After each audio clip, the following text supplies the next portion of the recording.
Good morning, I'm Craig DeGrelli. It's Thursday, November 21st, 2024, and these are your Unbiased Updates. The FBI believes it thwarted an attack on the New York Stock Exchange. This morning, who's in custody, where, and what he supposedly had stockpiled in a storage unit.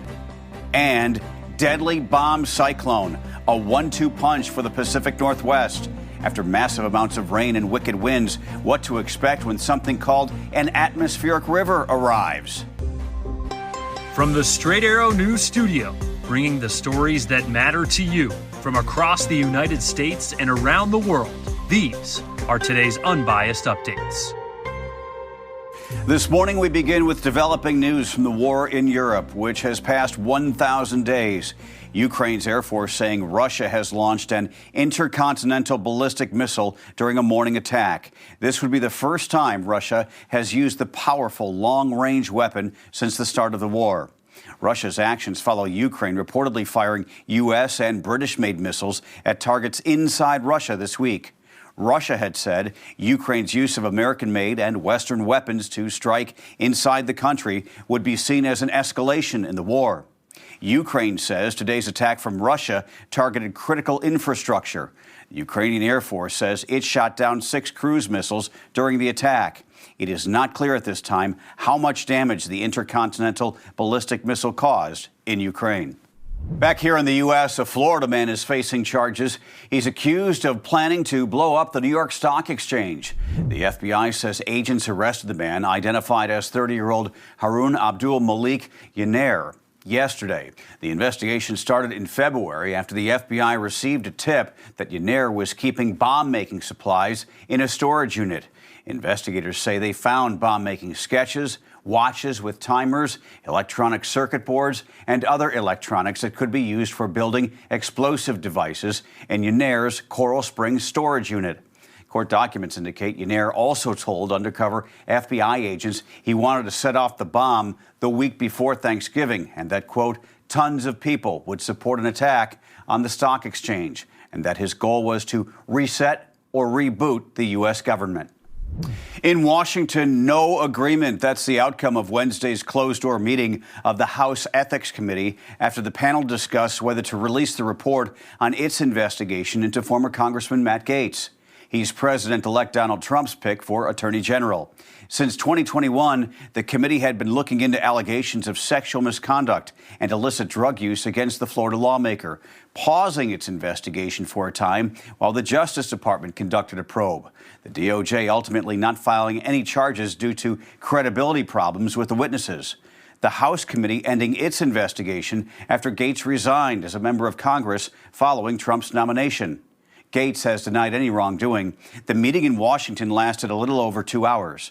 Republican Congressman Michael Guest of Mississippi, who chairs the committee, told reporters before the start of the meeting that some of the reservations he had about releasing the report were that it was not complete and has not gone through the review process. Meantime, Congresswoman Susan Wild of Pennsylvania, the ranking Democrat, said the decision came down to party lines, with the 5 Republicans on the panel siding against releasing the report and the 5 Democrats voting in favor of it.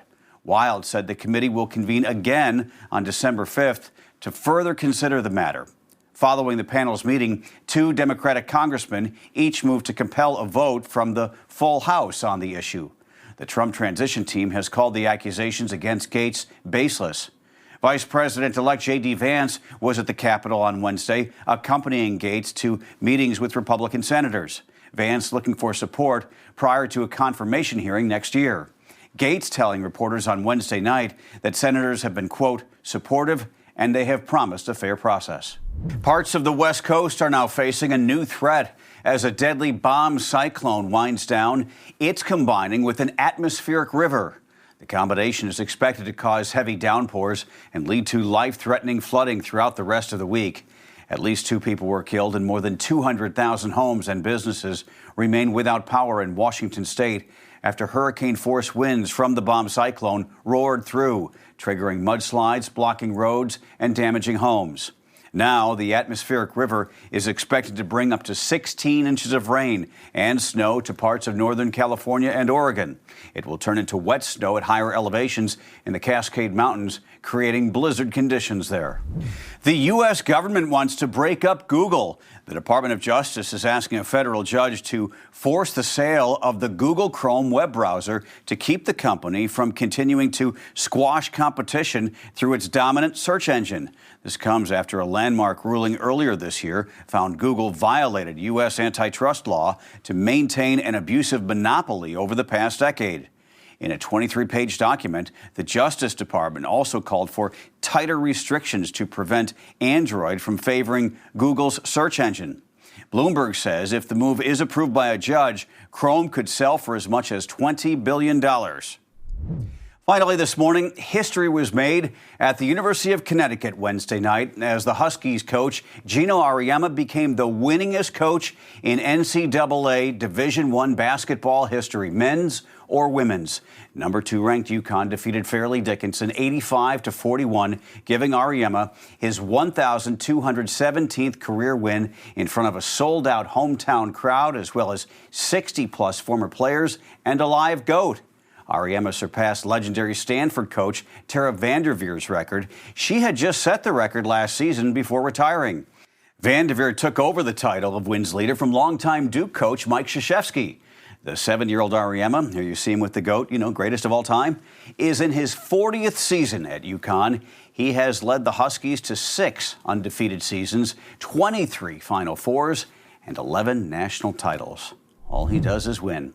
Those are your unbiased updates for this Thursday. We'll see you back here tomorrow. For all of us here at Straight Arrow News, I'm Craig DeGrelli. Have a great day.